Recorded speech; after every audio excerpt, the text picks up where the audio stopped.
सुखावबोधे जनस्ये चांगलिकाय माने संसारहालाहलमोह शांतये कुंडलीकवरदे हरि विठ्ठल श्री ज्ञानदेव तुकाराम श्री ज्ञानेश्वर महाराज की जय। परमहंस सद्गुरु स्वामी स्वरूपानंद महाराज की जय। परमहंस सद्गुरु स्वामी माधवनाथ महाराज की जय। सब संतन की जय जय जय रघुवीर।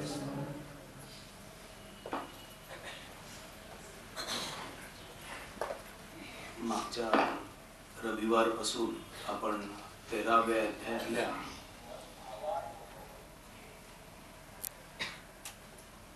ज्ञेयाचं वर्णन संपून प्रकृती पुरुष विभागाला सुरुवात करणार असं म्हटलेलं होतं. मागचा रविवार, याचा अर्थ मागच्या रविवारी आपली 3 तासाची ध्यानाची बैठक असल्यामुळं त्याच्या मागच्या रविवारी हे निरूपण झालेलं होतं. 13व्या अध्यायापासून खरं तर 12व्या अध्यायाच्या 12व्या श्लोकापासून ज्ञानकांड सुरू झालं असं मानलं जातं. त्यामुळे 13वा, 14वा आणि 15वा हे 3 अध्याय हे ज्ञानकांडाचे अध्याय म्हणून समजले गेलेले आहेत. ज्ञानकांड याचा अर्थ जे कर्म, उपासना या 2 कांडांमध्ये सांगितलेलं होतं आणि या 2 कांडांमधून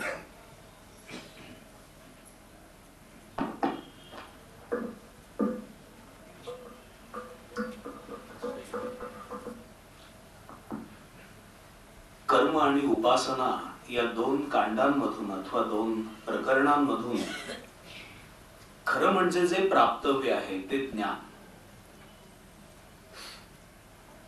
ज्ञानेश्वर महाराजांनी अज्ञान नाशू हे स्थळ तेणे मोक्षोपादान हे फळ या दोहीसी केवळ साधन ज्ञान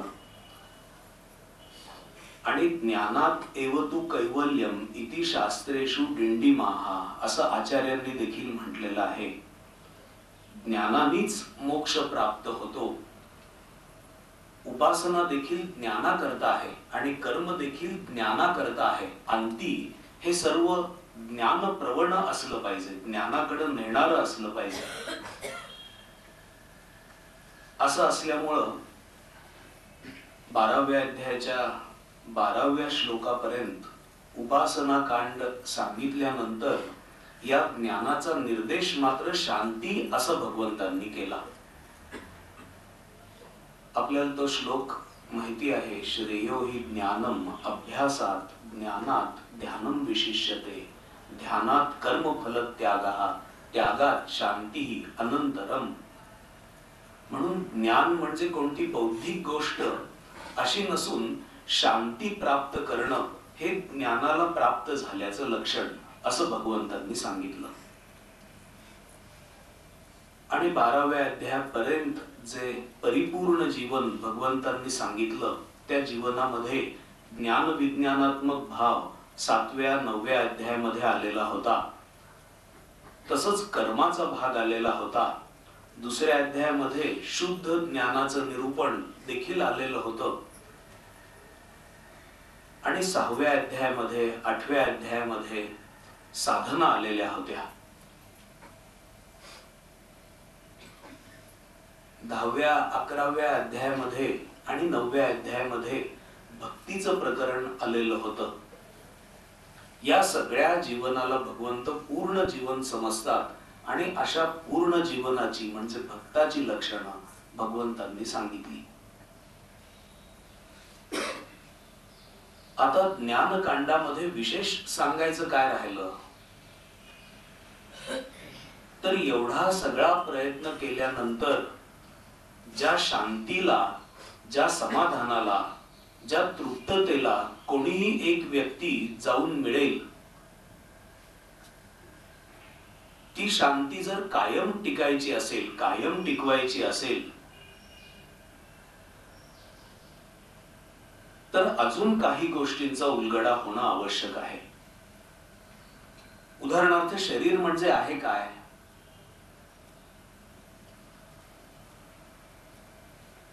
शरीरामध्ये राहणारा जो आहे तो नक्की कोण आहे? आपल्या आणि इतरांच्या शरीरामध्ये, चेतन स्वरूपामध्ये, याचा आता निश्चय होणं आवश्यक आहे. शांतीपर्यंत आल्यानंतर एका विवरणाने हा निश्चयात्मक भाव निर्माण होणं हे भगवंत गरजेचं समजले. म्हणून भगवंतांनी या अध्यायामध्ये क्षेत्र या नावाने शरीराचं वर्णन केलं. त्या क्षेत्रामध्ये कशा प्रकारची तत्व भरून आहेत, किती तत्व भरून आहेत असं वर्णन केलं. या क्षेत्रामध्येच वास करणारा पण क्षेत्रापेक्षा निराळा असा जो क्षेत्रज्ञ, त्याचं वर्णन केलं.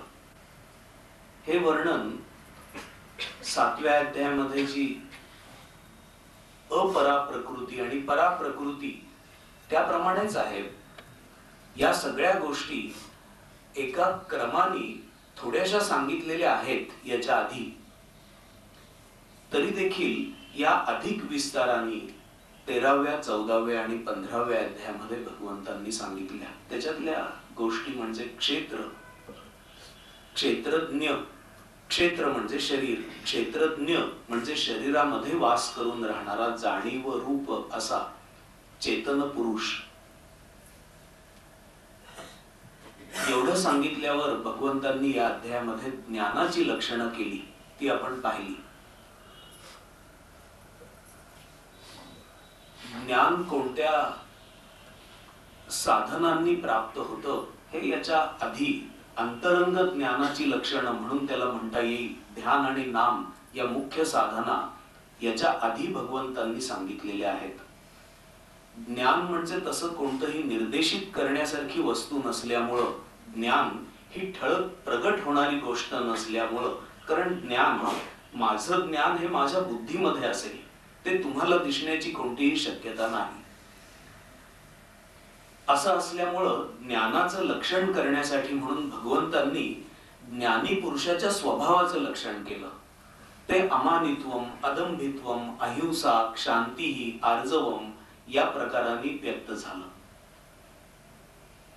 म्हणून क्षेत्र, क्षेत्रज्ञ, ज्ञान म्हणजे ज्ञानी पुरुषाची लक्षणं, आणि याच्या विपरीत म्हणून अज्ञानी पुरुषाची लक्षणं अशी भगवंतांनी सांगितली.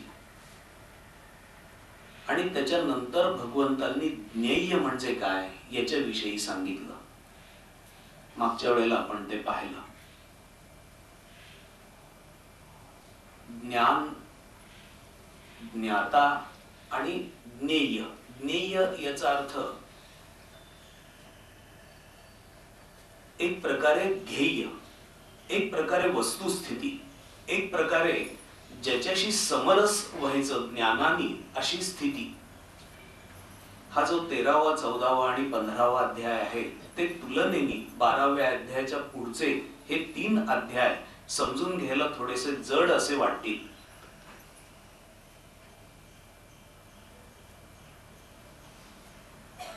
ज्ञेय हे क्षेत्रज्ञाचं परिशुद्ध असं स्वरूप आहे. क्षेत्रज्ञाला आपण आत्मरूप आहोत असं ज्ञान झाल्यानंतर आपलं स्वरूप ब्रह्म आहे असं समजल्यानंतर त्या क्षेत्रज्ञाची जी अनुभूती आहे त्या अनुभूतीला ज्ञेय असं म्हटलेलं आहे. आणि या ज्ञेयाचं मोठं बहारदार वर्णन मूळ भगवद्गीतेमध्ये आलेलं आहे की हे ज्ञेय जाणल्याने तो अमृतत्वाला पोचतो, मोक्ष त्याला प्राप्त होतो. ते अनादी आहे, सर्वांच्या पलीकडचं असं आहे. ते सत ही नाही आणि असत ही नाही. कारण जे असत आहे त्याच्या सापेक्ष सत ही संज्ञा आली. ते आहे तसं आहे. या ज्ञेयाला सर्व बाजूनी हात पाय डोळे डोकी तोंड कान असे आहेत आणि तेच या लोकी सर्वत्र व्यापून राहिलेला आहे.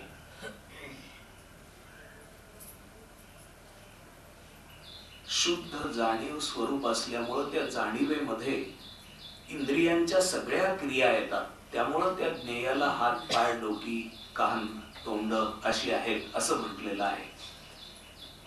शिवाय ते ज्ञेयच एक प्रकारे सर्वत्र भरून राहिलेलं असल्यामुळं आता मी बोलत असताना तुमच्या कानांमधून ज्ञेयच श्रवण करत आहे, तुमच्या डोळ्यांमधून माझ्याकडं ज्ञेयच पाहत आहे.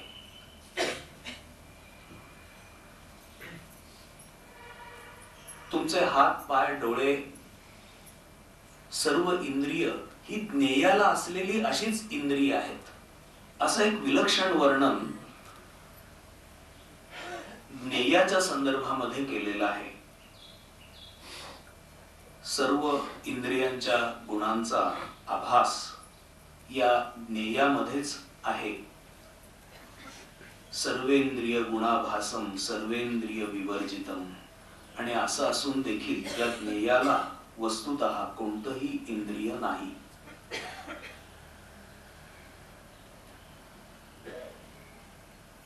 या ज्ञेयालाच तेजाचंही तेज असं म्हणतात. ज्योतिषाम अपि तत् ज्योतिः तमसहा परमुच्यते.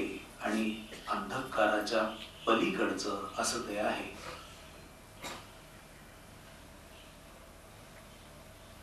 ज्ञानम ज्ञेयम ज्ञानगम्यम हृदि सर्वस्य धिष्ठितम. जे जाणायचं ते म्हणजे ज्ञेय. जे जाणल्यानंतर जे होतं त्याचं वर्णन म्हणजे ज्ञान. आणि ज्ञानगम्य म्हणजे अशा ज्ञानानेच जे समजतं असं ज्ञेय असून ते सर्वांच्या हृदयामध्ये आहे. हृदि सर्वस्य धिष्ठितम. त्याचं अधिष्ठान वस्तुतः हृदयात आहे. हृदयात म्हटल्यावर इथं चुकून ज्याला हृदय म्हणजे आपण शास्त्रीय परिभाषेमध्ये एक प्रकारचा पंप शरीराला रक्त पुरवठा करणारा, परमार्थाच्या परिभाषेतलं हृदय म्हणजे देखील हेच आहे. मस्तकाच्या प्रदेशामध्ये असणारं असं. इथपर्यंत ज्ञेय म्हणजे ब्रह्म किंवा क्षेत्रज्ञाचं जे परिशुद्ध रूप आहे त्याचं वर्णन करून झाल्यानंतर क्षेत्र तसंच ज्ञान आणि ज्ञेयासंबंधी जे यथार्थत्वाने सांगितलं ते जाणलं असताना माझा भक्त माझ्या स्वरूपाला येऊन मिळतो असं विधान भगवंतांनी केलं.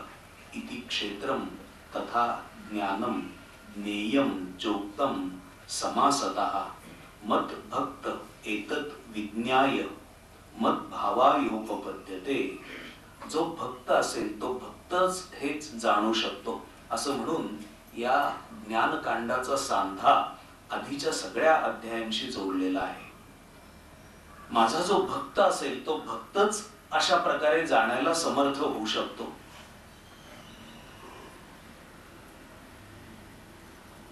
क्षेत्र क्षेत्रज्ञ ज्ञान अज्ञान ज्ञेय याचं निरूपण या अध्यायात इथपर्यंत संपलं. आता हेच क्षेत्र क्षेत्रज्ञ विषयक असं तत्वज्ञान सांख्य शास्त्राप्रमाणे प्रकृती पुरुष विवेकाच्या न्यायाने याच्या पुढे भगवद्गीतेमध्ये आलेला आहे. जी 6 शास्त्र आहेत त्या 6 शास्त्रांमध्ये सांख्य शास्त्र हे एक महत्वाचं शास्त्र आहे. या शास्त्रांचे उद्गाते कपिल मुनी आहेत. या सांख्य शास्त्राप्रमाणे हे सगळं जगत प्रकृती आणि पुरुष या 2 तत्वांपासून निर्माण झालेलं आहे. प्रकृती आणि पुरुष हे दोन्ही अत्यंत अनादी असे आहेत. त्यांचा आरंभ कधी झाला हे सांगता येत नाही. आणि दोन्हीही प्रकृती आणि पुरुष दोन्हीही एकमेकांपासून अत्यंतिक स्वतंत्र वेगळे असे आहेत. ते स्वयंभू आहेत आणि अनादी आहेत, प्रकृती देखील आणि पुरुष देखील. असं कपिलांनी, भगवान कपिलांनी मत मांडलं. त्यांना भगवान कपिल असं म्हटलं जातं. हे जे मत आहे हे मत वेदांत्यांना मान्य नाही. आपण समजून घ्या की वेदांती याचा अर्थ व्यासांपासून चालत आलेलं तत्व, औपनिषदिक तत्व. उपनिषदांनी म्हणजे वेदांच्या अखेरीला जे शुद्ध ज्ञान म्हणून सांगितलं गेलं ऋषींनी उपनिषदांमध्ये, आणि ते ज्ञान अनेक ऋषींपैकी व्यासांनी ग्राह्य धरून एक वेदांती तत्वज्ञान निर्माण केलं, जे होतच आधीच उपनिषदात होतं. आणि भगवद्गीता देखील इति श्रीमद् भगवद्गीतासु उपनिषत्सु ब्रह्मविद्यायाम वेदशास्त्रे, वेदांना धरूनच पुढे सांगितली गेली, उपनिषदांना धरूनच पुढे सांगितली गेली. भगवंतांनी देखील व्यासांची जी मतं होती तीच ग्राह्य धरून त्याप्रमाणे हे सर्व सांगितलेलं आहे असं गीतेमध्ये समक्ष म्हटलेलं आहे. वेदांत्यांना हे कपिलांचं म्हणणं मान्य नाहीये की प्रकृती आणि पुरुष हे दोन्हीही अनादी आहेत, स्वयंभू आहेत, स्वतंत्र आहेत.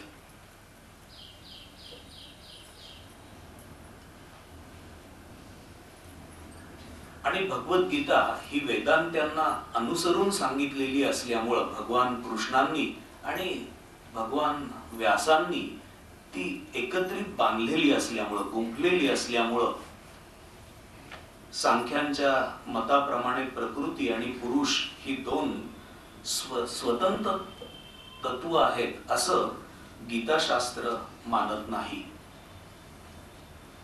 गीताशास्त्र असं मानतं की एकाच परमेश्वराची ही कनिष्ठ आणि श्रेष्ठ अशी दोन रूप आहेत, प्रकृती आणि पुरुष. ही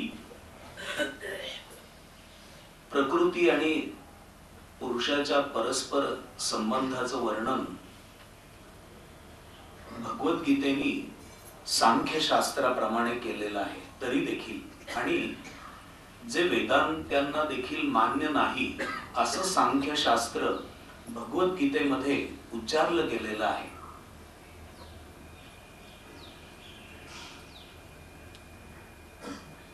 सांख्यशास्त्रामध्ये ज्याला पुरुष असं म्हटलेलं आहे त्या पुरुषाला वेदांती परमात्मा म्हणतात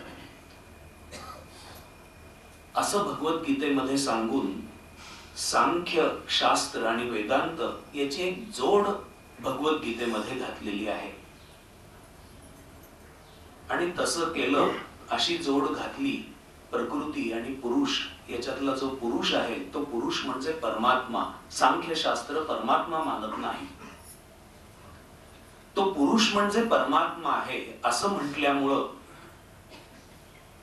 जो प्रकृती पुरुष विचार भगवद्गीतेमध्ये मांडला गेलेला आहे तो आणि आधी मांडला गेलेला क्षेत्र क्षेत्रज्ञ विचार याची संपूर्ण एकवाक्यता भगवद्गीतेमध्ये सिद्ध करून दाखवली. जे सांख्य आहेत, कपिलांचे अनुयायी आहेत, ते म्हणजे जणू वेदांताचे शत्रू आहेत असं मानून पुष्कळ वेदांती मंडळींनी सांख्य उपपत्ती आहे ती सर्वथा त्याज्य मानली. पण भगवद्गीतेमध्ये तसं न करता क्षेत्र क्षेत्रज्ञ हा विचार एकच विषय वेदांत दृष्ट्या क्षेत्र क्षेत्रज्ञाच्या अंगानी आणि वेदांत्यांचं जे अद्वैत मत आहे ते अद्वैत मत न सोडता पण सांख्य दृष्टीने देखील प्रकृती पुरुष या न्यायाने सांगितलं. मी काय सांगतोय ते तुम्हाला फार लक्षपूर्वक ऐकायला लागेल. सगळंच तुम्हाला जे ऐकायला लागेल ते सोपं असं प्रत्येक वेळेला असेल असं नाही. कुठंतरी जे सांगितलं जातं त्या पातळीवर येऊन देखील काही गोष्टी समजून घेणं हे गरजेचं आहे. अशा प्रकारे वेदांत्यांच्या दृष्टीने क्षेत्रज्ञ विचार आणि वेदांत्यांचा अद्वैत विचार न सोडता प्रकृती पुरुष विचार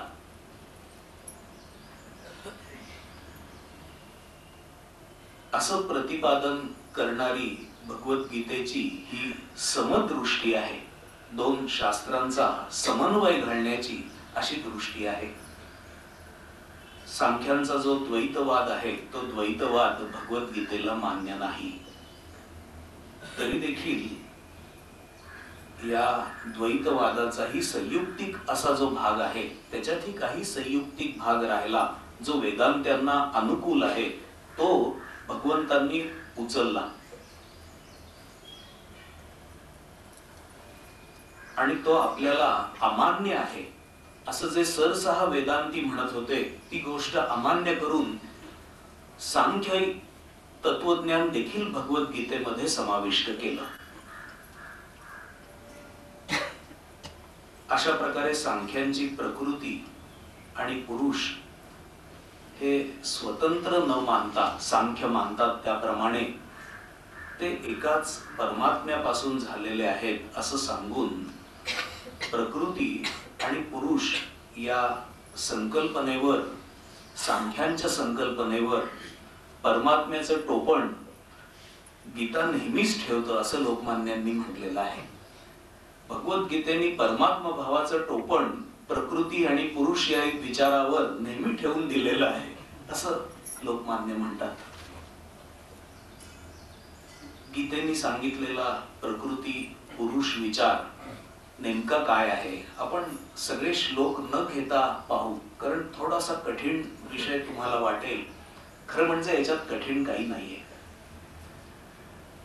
हा जो प्रकृती पुरुष विचार भगवद्गीतेमध्ये सांगितलेला आहे त्याची वैशिष्ट्ये अशी आहेत की प्रकृती आणि पुरुष हे दोन्हीही अनादि आहेत. जसं सांख्यांनी सांगितलं तसंच भगवद्गीता म्हणते की प्रकृती आणि पुरुष हे दोन्ही अत्यंतिक अनादि असे आहेत. ते अनादि असले तरी देखील एका परमेश्वराची ती श्रेष्ठ आणि कनिष्ठ अशी रूप आहेत. म्हणजे त्यांच्याही वर एक परमेश्वर आहे आणि परमेश्वरापासून पुरुष आणि प्रकृती हे अनादि चालत आलेले आहेत. त्याच्यापैकी प्रकृतीपासून पुढे विकार संभवतात आणि त्रिगुण संभवतात. प्रकृतीपासून विकार आणि त्रिगुण संभवतात म्हणून 14वा अध्याय निर्माण झाला. त्रिगुणांविषयी निरूपण करणं हे म्हणून क्रमप्राप्त ठरलं.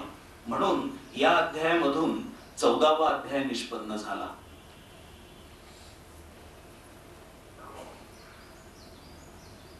प्रकृतीपासून जसे विकार त्रिगुण निर्माण झाले तसं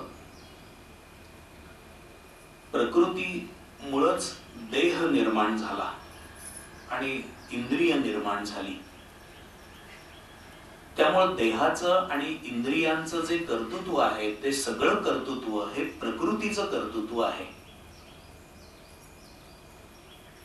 आत्म्याचा त्याच्याशी काही संबंध नाही किंवा पुरुषाचा त्याच्याशी काही संबंध नाही. पुरुष केवळ आहे आणि प्रकृती काम करते असं भगवद्गीता सांगते. सुख दुःखाचं जे भोक्तृत्व आहे ते भोक्तृत्व वस्तुतः आत्मा हा अत्यंत अलिप्त असताना, पुरुष हा अत्यंत अलिप्त असताना देखील आणि तो कोणत्याही कर्माचं कर्तृत्व आपल्याकडं न घेता देखील, म्हणजे तो करता नसून देखील सुख दुःखांचं भोक्तृत्व मात्र पुरुष आपल्यावर ओढवून घेतो. जो जीव आहे तो जीव मी सुखी मी दुःखी अशा प्रकारचा भाव ओढवून घेतो. असं असल्यामुळं वस्तुतः पुरुष म्हणजे परमात्मा असलेला जीव दशेला येतो, अज्ञान दशेला येतो. पुरुष अशा रीतीने प्रकृतीला वश झाल्यासारखा दिसतो. तो मी देह असं म्हणायला लागतो, मी इंद्रिय असं म्हणायला लागतो, मी म्हणजे बुद्धी, मी म्हणजे मन असं तो मानायला लागतो.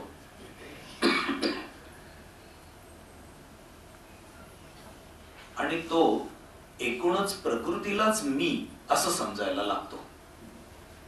अबोधामुळे प्रकृतीचं कर्तृत्व तो आपल्या स्वतःवर ओढवून घेतो. मी पुण्य करणार आहे, मी पाप करणार आहे, अशा प्रकारे सत्व, रज आणि तम या त्रिगुणांच्या संगामुळं तो शुभ अशुभ अशा जन्म मरणाच्या फेऱ्यामध्ये कायमचा सापडतो.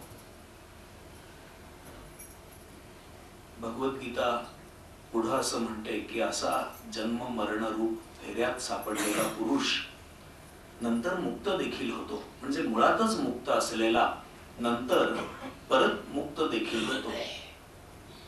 तो कसा मुक्त होतो याचा क्रम देखील या अध्यायामध्ये सांगितलेला आहे.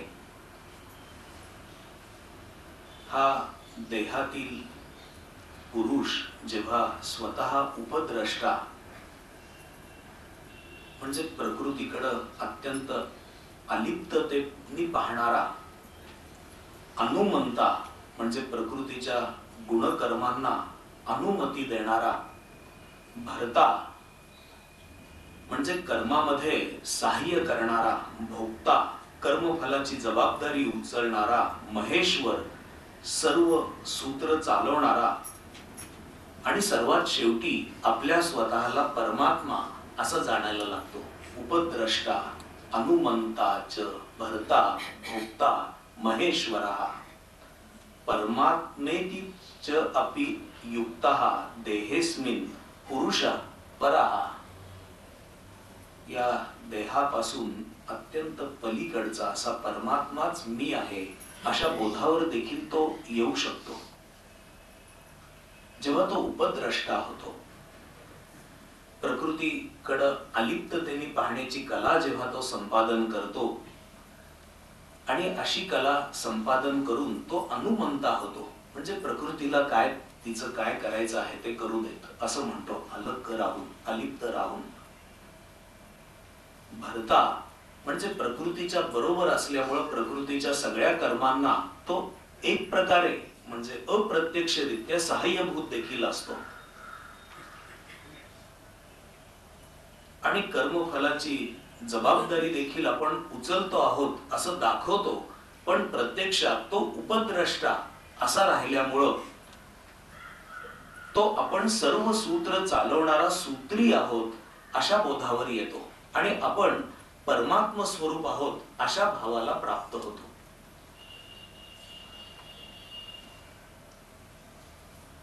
तो आपण म्हणजे पुरुष व प्रकृती तीन गुणांसह असलेली आपल्या स्वतःहून म्हणजे पुरुषाहून अत्यंत वेगळी अशा प्रकारे जाणतो.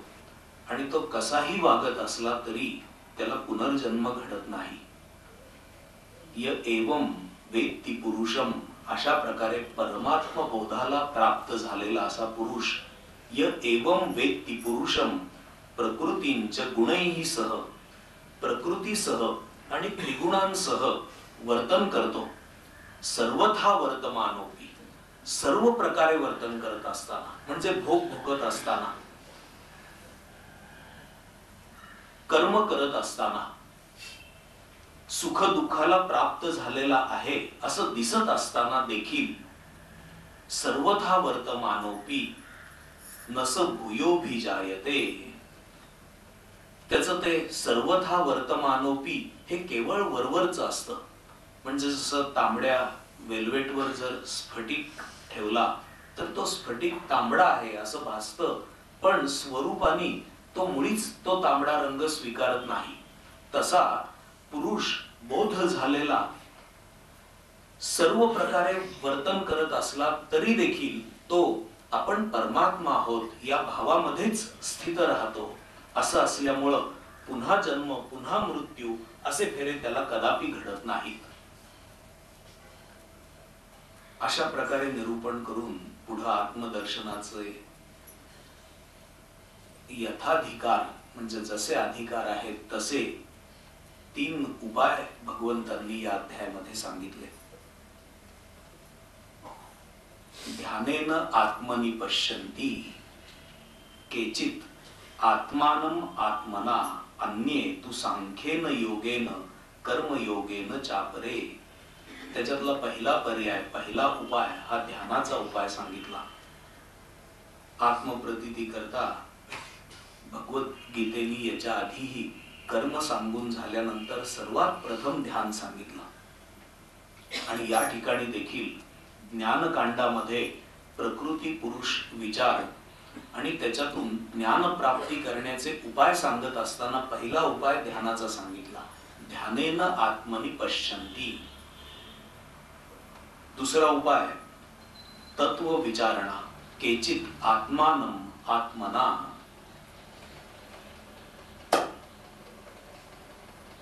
दुसऱ्या अध्यायामध्ये ही तत्व विचारणा आलेली आहे.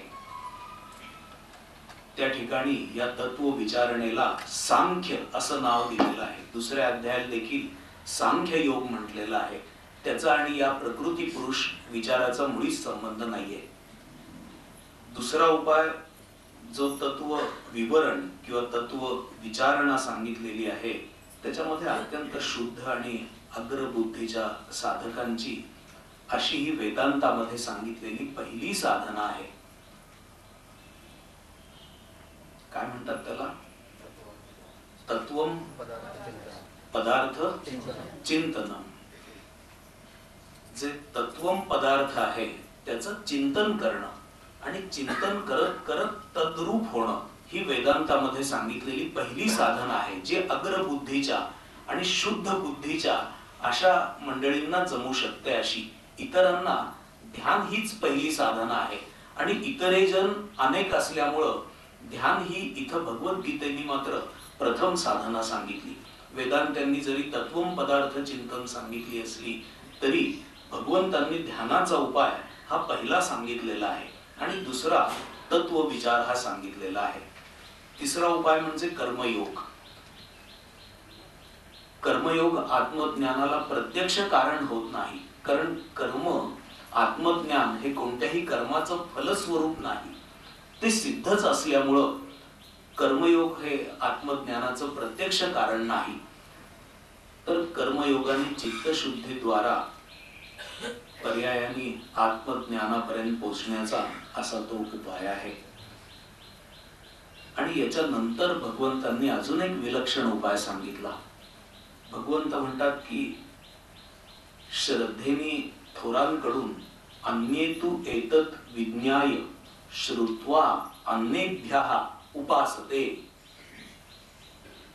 जे गुरु आहेत, जे प्राप्त झालेले आहेत, अशा प्राप्त पुरुषांकडून श्रवण करून आणि जे आपण श्रवण करतो आहोत ती गोष्ट प्रमाण मानून त्याप्रमाणे जे उपासना करतात असे पुरुषही मृत्यू तरुण पलीकडे जातात असं सांगितलं. अशा प्रकारे 4 उपाय या ठिकाणी या पुरुषाला जाणण्यासाठी आणि पुरुषाशी तदाकार होण्यासाठी म्हणून सांगितले. या अध्यायाचा उपसंहार करताना म्हणजे श्लोक 26 ते 28 क्षेत्रज्ञ विवेकाचा परिणाम काय असायला हवा ते सांगितलेलं आहे. क्षेत्र व क्षेत्रज्ञ यांचा संयोग जगतात पर्यायाने आपल्या देहात झालेला आहे हे लक्षात घ्यायला पाहिजे. सगळ्या जगतामध्ये क्षेत्र आणि क्षेत्रज्ञ या दुहेरी मसाल्यांनी काम चाललेलं आहे आणि आपल्या देहामध्ये देखील क्षेत्र आणि क्षेत्रज्ञ हेच एकत्र आलेले आहेत.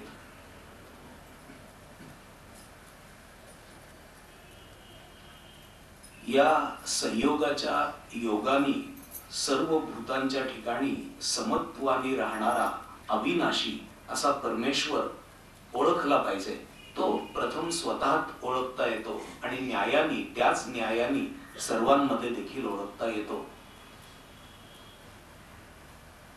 आणि असा सर्वाभूती भरून राहिलेला क्षेत्रज्ञ परमेश्वर ओळखून तो ओळखल्यामुळं उत्तम गतीला जाणं हे प्रत्येकाचं कर्तव्य आहे आणि उत्तम गतीला असा साधक जाऊ शकतो असं या अध्यायामध्ये सांगितलेलं आहे. श्लोक 29 आणि 30 याच्यामध्ये प्रकृती पुरुष विवेकाचा परिणाम काय घडावा हे सांगितलं. जसं क्षेत्रज्ञ विचाराचा परिणाम काय घडावा हे आधी सांगितलं, तसं इथून पुढं प्रकृती पुरुष विवेकाचा परिणाम काय असावा. त्यांनी असं म्हटलं की सर्व कर्म प्रकृतीचे आहेत आणि आत्मा अत्यंत अकर्ता आहे हे जाणलं पाहिजे.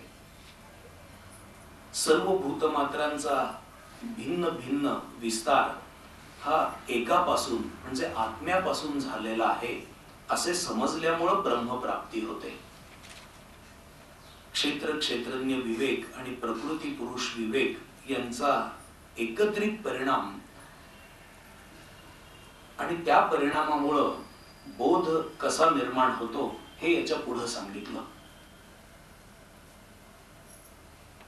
आत्मा देहामध्ये राहतो आणि सर्व देहांमध्ये आत्मा राहतो. अनादि निर्गुण असा असल्यामुळं तो अकर्ता आणि बंधरहित असा असतो. आत्मा म्हणजे क्षेत्रज्ञ सर्व देहाला म्हणजे क्षेत्राला प्रकाशित करतो. आत्म्यामुळं डोळे कान नाक सर्व कर्मेंद्रिय सर्व ज्ञानेंद्रिय यांची पुरेपूर जाणीव आपल्याला होते. तो सर्व क्षेत्राला प्रकाशित करतो. अशा प्रकारे ज्ञानचक्षुनी म्हणजे ज्ञानरूप डोळ्यांनी क्षेत्र व क्षेत्रज्ञ यांच्यामधील भेद आणि सर्व भूतांच्या प्रकृती भेदाला जो जाणून ओलांडतो म्हणजे परमात्म्याला प्राप्त होतो तो परब्रह्मापर्यंत जातो. क्षेत्रज्ञयोः एवं अंतरम ज्ञानचक्षुषा भूत प्रकृती मोक्षंच ये विदुः यान्ति ते परम. ज्ञानरूप नेत्रांनी क्षेत्रज्ञ यांच्यामधला भेद आणि सर्व भूतांच्या प्रकृतींमधला भेद आणि त्यांच्या ठिकाणी असणारा अविनाशी असा पुरुष परमात्मा जो जाणतो तो क्षेत्राला अथवा प्रकृतीला पूर्णपणाने ओलांडतो आणि आत्म्याला प्राप्त होतो, परमात्म बोधाला प्राप्त होतो आणि तो मी परब्रह्म अशा बोधापर्यंत जातो. असा हा शेवटचा श्लोक म्हणजे या सर्व तत्वज्ञानाची फलश्रुती सांगून या अध्यायाचा समारोप भगवंतांनी केलेला आहे. आपण पाहिलं की प्रकृतीचे जे गुणधर्म आहेत त्याच्यामध्ये त्रिगुण प्रकृतीपासून निर्माण झाले असं विधान 13व्या अध्यायामध्ये केल्यामुळं त्याच्या पाठोपाठ 14व्या अध्यायामध्ये त्रिगुणांचा जो पसारा आहे त्याचं वर्णन भगवंतांनी केलं आणि त्रिगुणातीत कसं व्हायचं, त्रिगुणांच्या पलीकडे कसं जायचं याचंही विवरण 14व्या अध्यायामध्ये केलं. हा 14वा अध्याय आपण पुढच्या रविवारी बघूया. हरि ओम. विठ्ठल विठ्ठल विठ्ठल विठ्ठल.